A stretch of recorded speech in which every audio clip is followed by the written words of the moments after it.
সামাজিক বিজ্ঞানের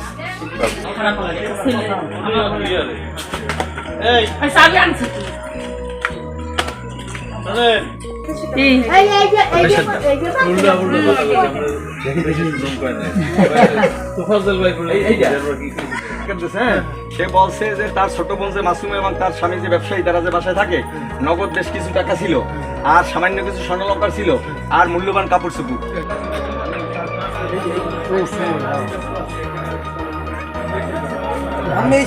কি বুঝলেন ভাই?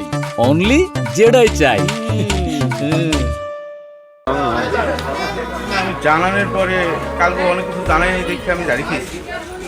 এই লেগে আমি একটা পাত মারলেও আগে জানাই, ঠিক আছে?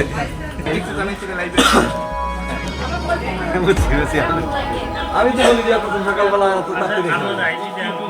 জার্নালিস্ট যে ও পাওয়া যায়